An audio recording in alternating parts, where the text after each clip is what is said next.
Hello friends, how are you? Welcome to Tripanasi Center. Let's see what is our topic today. Immune system. The immune system is here most important. By now you are aware that immunity to infections is one of the most important factor facilitated is the survival of the individually. Immunity is the mainly provided by a complex network of cells, tissue and soluble factor. The network is a collectivity referred to as the immune system. Cell is a party participating in the immune response are they organized into the disease discrete and the lymphoid tissue and organ. There is a most important here immune system. There is a tissue and the organ involved in the immune system here. The lymphoid organs are divided into two groups mainly here. A central lymphoid organ is a primary lymphoid tissue, example thymus and bone marrow. There is show here. Here show the major lymphoid organ and tissue here. There is a primary lymphoid organ and secondary lymphoid organs and tissue here. The thymus, bone marrow, spleen there here is the primary lymphoid organs.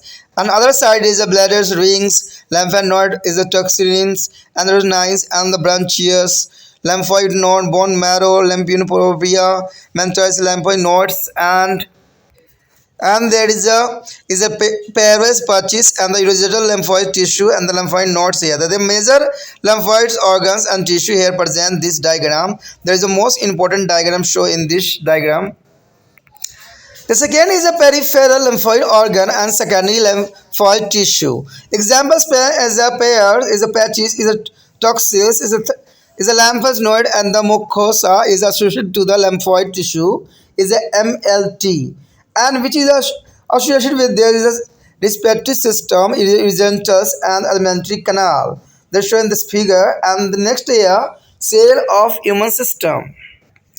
The cells of immune system here, the first is the lymphocytes, lymphoid cell. There are lymphoid cell here. All these are individually to derive from to the hematopoietics and the blood cells, the producing stem cell of the bone marrow. There is a bone marrow here and stem is a cells mean to the undifferentiated cells and which can undergoes to the unlimited divisions and can be given rise to one or several different cell types. Apart from producing a lymphocytes, bone marrow stem cell also is a differentiated to be a produce or erythrocytes. Erythrocyte is a red blood cells and thrombocyte is a blood platelets and the granulocytes and the monocyte is a white blood cell. There is the most important here is the lymphocyte part here. The erythrocyte is the red blood cells, thermocyte is the blood platelets and granulocyte and monocyte is the white blood cells. And the next here is a merophasis. There is a macrophasis here. There is second is a macrophasis. They are derived from two monocytes. The lymphocytes are the major cell types of responsible for performing the immunofunction. About 10-12 power lymphocytes consist of the is a mature lymphoid system in the humans, and the functioning lymphocytes are derived into two subclasses. There is a B cells and B lymphocyte. T cells are T lymphocytes. Morphologically, these cells cannot be differentiated, but of functioning, these are their districted cell of human system and differentiated on the basis of the presence on the absence. A specific cell surface is a markers. Here is the B cells means B lymphocytes here. The main function of B cells here, initially antibody mediated to immune response and transfer into the plasma cells which is a secret to the antibody. That is the most important and the next is the origin of B cells. The B cells, what do you mean to origin of B cells here? Here is the origin of B cells. The B cell stand of the viewer is the study is the birds. Showed that is the birds is the fabricus as a Hindu god is lymphoid organs was the site of antibody producing cells. And these cells are therefore to term to the B cells is a B derived from to the versa of the fabricus. B cells mature in their bone marrow and then are carried by their blood to be a peripheral lymphoid organ. In a mammals, B cell is a linkage began to the fetus embryonic liver. This process began to during the 8th weeks of human gestation, means pregnancy. There are factors the liver is a continuously to be a major cyst for the protection of the B cells and unit until we are into the second is a trimester is a 4 to 5 month of pregnancy.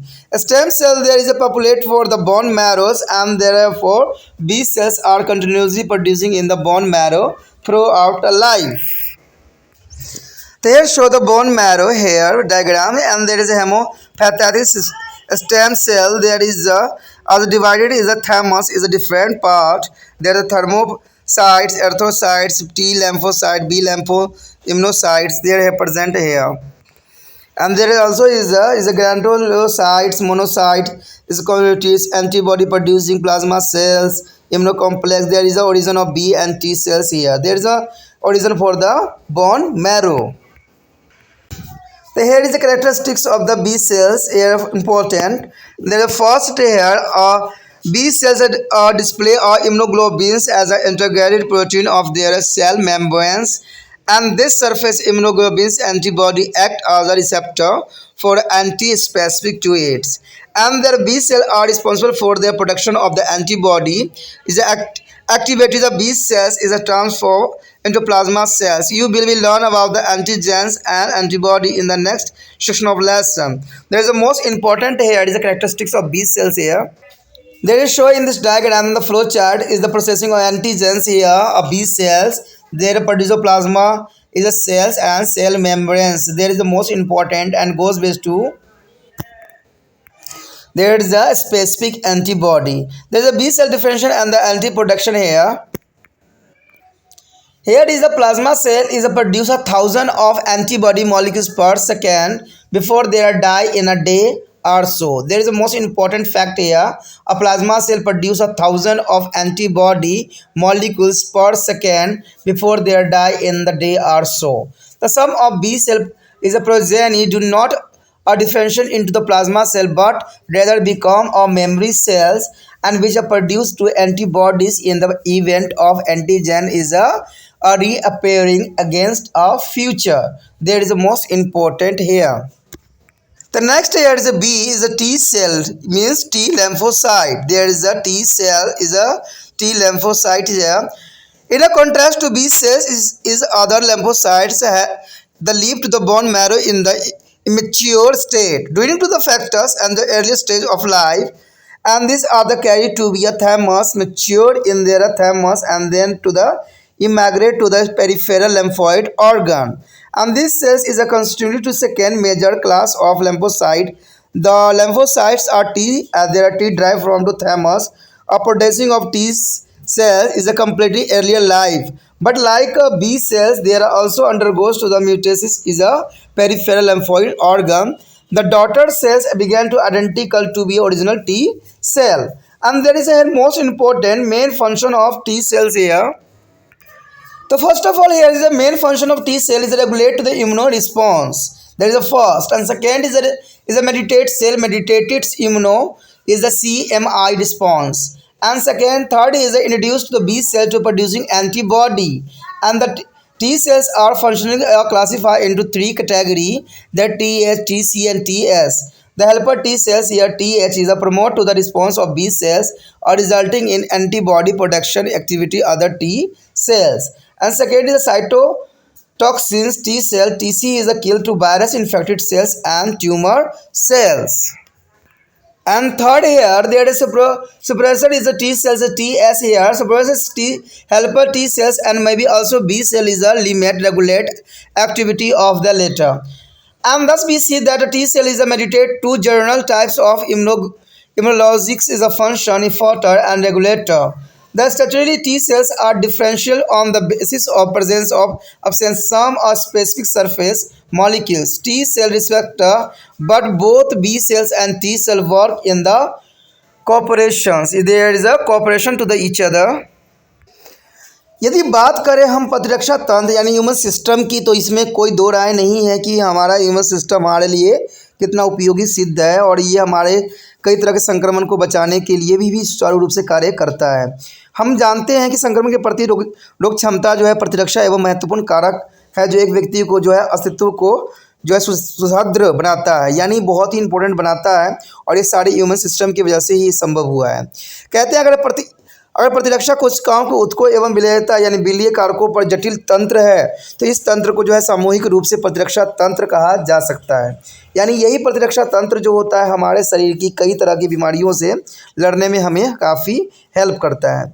बात करें प्रतिरक्षा के अनुक्रियाओं के संबंधित, कोशिका को अलग जो है लसिकाभ ऊतकों और अंगों में संगठित किया जाता है। तो ये काफ़ी इंपॉर्टेंट बात है कि इसको लसिकाभ और ऊतकों और अंगों में जो है इसको संगठित किया जाता है, अलग किया जाता है। अगर बात करें हम पहली पॉइंट को, तो कहते हैं प्रतिरक्षा तंत्र से संबंधी ऊतक और अंग। देखिए कौन कौन से अंग जो होते हैं प्रतिरक्षा तंत्र से संबंधित होते हैं, तो ये जानना आपके लिए बहुत रोचक रहेगा। अगर देखा जाए तो लसिकाभ अंगों के दो समूहों में विभाजित किया जाता है। एक तो होता है हमारा केंद्रीय लसिकाभ अंग तथा प्राथमिक लसिकाभ ऊतक, उदाहरण के लिए थाइमस और अस्थि मज्जा। तो अस्थि मज्जा जिसे हम बोन मैरो भी कहते हैं, ये इंपॉर्टेंट पहला रहता है। यहाँ पर इसके विषय में आपको डायग्राम भी दिख रहा होगा जो कि काफ़ी इंपॉर्टेंट है। ये सारे के सारे जो हैं हमारे इम्यून सिस्टम को जो है बूस्ट करने के सारे ऑर्गन्स होते हैं। यहाँ पर अस्थि मज्जा जहाँ पर जो है ब्लड बनती है, जो कि ये बहुत काफ़ी इंपॉर्टेंट रखता है। ठीक है, पहिया भी दिखा हुआ है, थैलमस भी दिख रहा होगा आपको, प्राथमिक लसिका अंग भी दिखने को मिलेगा और द्वितीय लसिका अंग भी आपको दिखेगा, जिसमें पैच जो है पेयर पैच, अंतरसंयोजिक लसिका वर्ग जो है लेमिनी जो प्रोपिया, अस्थि मज्जा, लसिका पर्व, तो ये सारे चीज़ें काफ़ी इंपॉर्टेंट यहाँ अपना स्थान रखता है। तो ये सारे के सारे जो है मुख्य लसिका अंग का ऊतक हैं जो आप यहाँ पर देख रहे हो। तो ये आपको काफ़ी जो है समझाने के लिए काफ़ी है कि सारे जो है हमारे इम्यून सिस्टम के पार्ट हैं जो हमारे शरीर में इम्यून सिस्टम को विकास करने में अपना अत्यंत महत्वपूर्ण योगदान देते हैं। अगर बात यहाँ करें प्रदेशी लसिका अंग या द्वितीय लसिका ऊतक के, तो उदाहरण के लिए जो है पहली जो है पेचर पैच, टर्निमस लसिका पर्व, मैक्यूलस युकृत लसिका ऊतक, एमएलटी जो श्वसन तंत्र, मूत्र अंग और आहार नाली से संबंधित है, जैसे कि हम चित्र में भी अभी देखे हैं। तो ये सारे के सारे जो होते हैं एक तरह से देखा जाए तो द्वितीयक में आते हैं जो कि हमारे इम्यून सिस्टम को बूस्ट करने के लिए काफ़ी होते हैं। अब हम देखते हैं कि प्रतिरक्षा तंत्र की कोशिकाएँ कौन कौन सी होती है। तो यहाँ पर अगर बात आता है कि प्रतिरक्षा तंत्र की कोशिकाएं कौन कौन सी है, तो पहली तो यही आता है लसिकाणु। देखिए लसिकाणु जो होता है लसिकाभ कोशिकाएं भी कहते हैं, हम इसको लसिकाभ कोशिकाएं भी कहते हैं। कहते हैं ये सभी आरंभ में जो है अस्थि मज्जा के रुधिर उत्पन्न करने वाले रक्तोत्पत्ति स्टोम सेल्स अथवा वृत्त कोशिकाओं से वृत्त उत्पन्न होती है। और वृत्त कोशिका का अर्थ जो है अविभेदित कोशिकाओं से है, जिनमें असीमित विखंडन हो सकते हैं और जो एक या अनेक प्रकार की कोशिकाओं को जो उत्पन्न कर सकती है। कहते हैं अगर लसिकाणुओं को उत्पन्न करने के अलावा अस्थि मज्जा स्टोम कोशिकाओं में बढ़कर जो है रक्ताणु यानी अर्थोसाइटिस, लाल रुधिर कोशिकाएं जो है विषमाणु यानी ब्लड प्लेटलेट्स, रक्त पिटकाणु और कणकाणु यानी ग्रेनुलोसाइट्स एक कोशिकाणुओं में मोनोसाइट श्वेत रक्त कोशिका यानी वाइट ब्लड सेल बनाती है। तो ये लसिकाणु जो है काफ़ी इंपॉर्टेंट है, जिसमें हर तरह के चीज़ आपको देखने को मिलेगा, चाहे वो अर्थोसाइट्स हो या लाल रुधिर कोशिका हो, ब्लड प्लेटलेट्स हो, ग्रेमेटोसाइट्स हो, ठीक है, या वाइट ब्लड सेल्स हो। तो सारे चीज़ें जो होती है इसी में सम्मिलित होती है, जो कि हमारे शरीर के लिए अत्यंत महत्वपूर्ण रहता है। उसके पश्चात आता है वृत्तभक्षकाणु। देखिए वृत्तभक्षकाणु होती है ये एक केंद्रिकाणु यानी मोनोसाइटों से जो है उत्पन्न होते हैं और प्रतिरक्षा कार्य करने के लिए उत्तरदायी मुख्य कोशिका प्रकार की लसिकाएं जो है लसिका कोशिकाएं हैं। कहते हैं लगभग अगर 10 की पावर 12 देखा जाए तो लसिकाएं कोशिकाओं के प्रवृत्त लसिकाम प्रणाली का निर्माण करती है और कार्य के अनुसार इन्हें दो भागों में विभक्त किया गया है। तो इसको दो भागों में जो है बांटने की कोशिश किया गया है। एक तो है बी कोशिकाएँ, ठीक है, जिसमें बी लसिकाणु होते हैं, और एक होता है टी कोशिकाएँ यानी टी लसिकाणु। तो ये दोनों चीज़ें जो है काफ़ी इंपॉर्टेंट रखता है। कहते हैं आकृति के आधार पर इन कोशिकाओं को भेद नहीं किया जा सकता, लेकिन क्रियात्मक रूप से जो है ये भिन्न होते हैं। प्रतिरक्षा तंत्र की कोशिकाओं में विशिष्ट कोशिका सतत संकेतिक तथा उपस्थिति तथा अनुपस्थिति के आधार पर भी भेद किया जा सकता है, जो कि काफ़ी इंपॉर्टेंट बात यहाँ पर आता है। अगर बात हम आगे करें तो इसमें बी कोशिकाएं जो बी लसिकाणु हैं और बी कोशिका के प्रमुख कार्य तो यही होती है कि प्रतिपिंड यानी एंटीबॉडी के माध्यम से प्रतिरक्षा प्रक्रिया को आरंभ करना। तो ये तो हर जगह बहुत काफ़ी इंपॉर्टेंट योगदान देता है कि प्रतिपिंड यानी एंटीबॉडी का काम ही होता है कि प्रतिरक्षा प्रक्रिया को आरंभ करके जो है हमारे शरीर को जो है रक्षा कर दे, बाहरी फोर्गन जो भी मटेरियल बॉडी में एंट्री कर रहा है उसके प्रति। अगर देखा जाए प्रतिपिंड एंटीबॉडी स्वेत करने वाली जो है प्लाज्मा कोशिकाओं में रूपांतरित होना, तो ये भी काफ़ी इंपॉर्टेंट यहाँ पर योगदान देता है।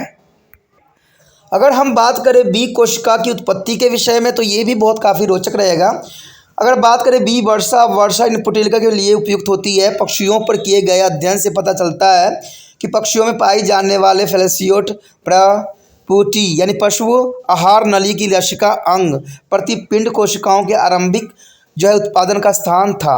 इस कोशिकाओं के बी कोशिका कहा जाता है और बी की उत्पत्ति जो है वर्षा ऑफ फैब्रिकस से हुई है, यानी वर्षा ऑफ फैब्रिकस से हुई माना गया है।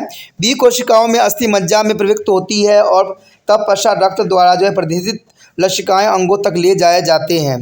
स्तनधारियों में बी कोशिकाओं के वंश आरंभ में जो है भ्रूणित युकृत में उत्पन्न होते थे और ये प्रक्रिया मानव जो है सर्गभरता को 8वें सप्ताह में आरंभ होती थी। भ्रूण वर्णित युकृत जो होती बी कोशिकाओं के उत्पादन का प्रमुख स्थान माना गया था और स्तंभ 4 से 6 माह तक बना रहा।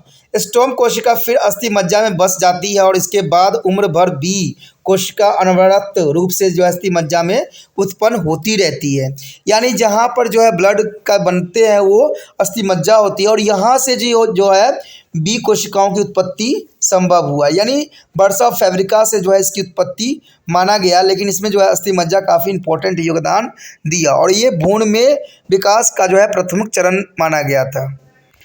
जैसे कि आप एक डायग्राम में भी देख सकते हो कि अस्थि मज्जा से ही इसका जो है उत्पत्ति दिखाया गया है।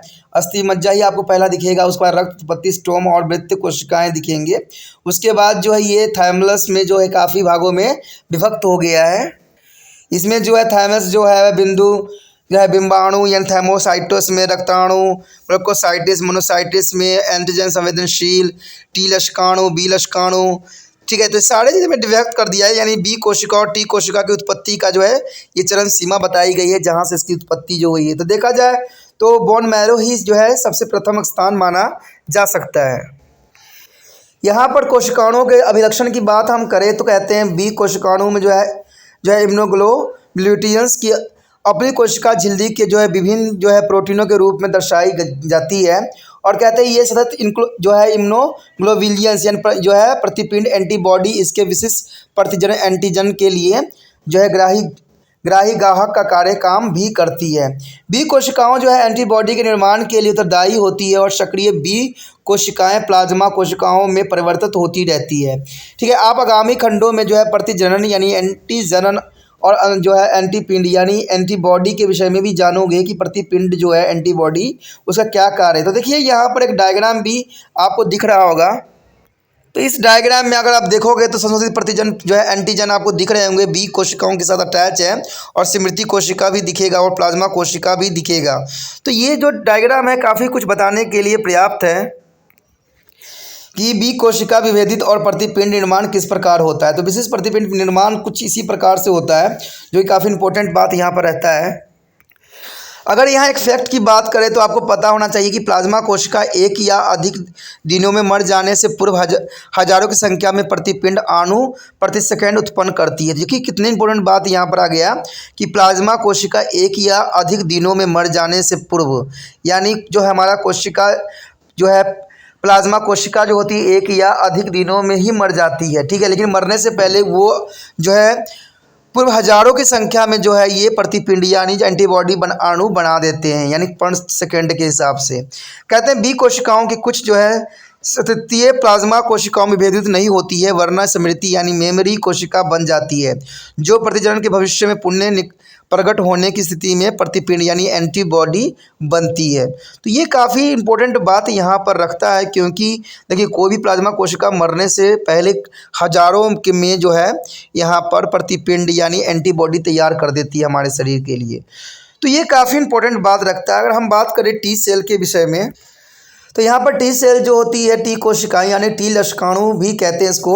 ये जो होता है बी कोशिकाओं के विपरीत दूसरी लशकाणु भ्रूण यानी अवस्था का जीवन के आरंभिक अवस्था में अस्थि मज्जा छोड़ देती है, यानी आखिरी अवस्था में जो है अस्थि मज्जा यानी बोन मैरो जो है इसको छोड़ती है। ये थाइमस में ले जाई जाती है और इस अंग में प्रवृत्त होती है। तब उपरांत जो है प्रदीधित लशकाम अंगों की ओर गमन करती है और ये कोशिकाएं द्वितीय लक्षणाणु कोशिका वर्ग का निर्माण भी करती है, जिन्हें टी लक्षणाणु या टी कोशिका भी हम कहते हैं। टी की जो है उत्पत्ति थाइमस यानी थाइमस से हुई है, लेकिन जो है बी कोशिका की भांति इसकी भी परिधित लसिकाव अंगों में जो है सूत्री विभाजन होती है, यानी सूत्री विभाजन के द्वारा ही ये आगे विभक्त होता है। अंततः कोशिका के मूल्य जो है टी कोशिका के समरूप ही होती है। तो ये काफ़ी इंपॉर्टेंट बात यहाँ पर है टी कोशिकाओं के लिए, और जो बच्चों के विषय में टी कोशिकाएँ हैं तो ये काफ़ी इंपॉर्टेंट बात रहता है। अगर बात करें हम टी कोशिकाओं के कार्य के विषय में, तो देखते हैं क्या इसका कार्य है।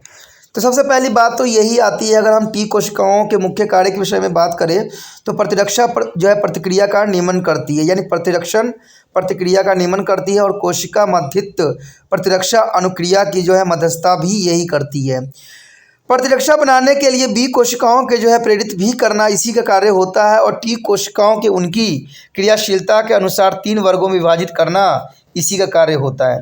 तो ये कई मानने में इंपॉर्टेंट रहता है। अगर देखा जाए, सहायक टी कोशिका सबसे पहले निर्माण करती है।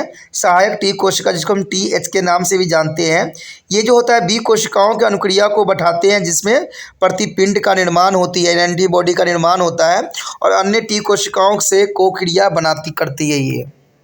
उसके पश्चात दूसरी बात जो होती है इसमें जो है कोशिका विषी, यानी कोशिका विषी जो होती है साइटो कोशिका, यानी टॉक्सी मतलब अविषित टी कोशिका यानी टीसी बनाती है। यानी कह सकते हैं यहाँ पर टॉक्सिक की बात की गई है, विषय की विष की बात की गई है। तो ये विभिन्न संक्रमित कोशिकाओं के जो है अब्दुल कोशिकाओं को नष्ट कर देती है, तो इसीलिए इसमें जो है टॉक्सिक की बात आ गई है। अगर हम सदामक टी कोशिका यानी टी एस की बात करें तो ये जो है सहायक टी कोशिका का दमन करती है, और संभवतः बी कोशिकाओं को क्रियाशीलता को निमित्त भी करती है।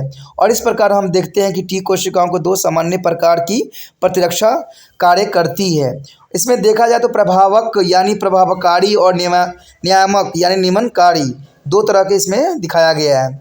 सकारात्मक रूप से टी कोशिकाओं के कुछ विशिष्ट सतहीय अणुओं यानी टी कोशिका गांहिकों की उपस्थिति और अनुपस्थिति के आधार पर विभेदित किया जा सकता है। बी कोशिकाओं एवं टी कोशिकाओं एक दूसरे के लिए काफ़ी सहयोगी सिद्ध भी होती है।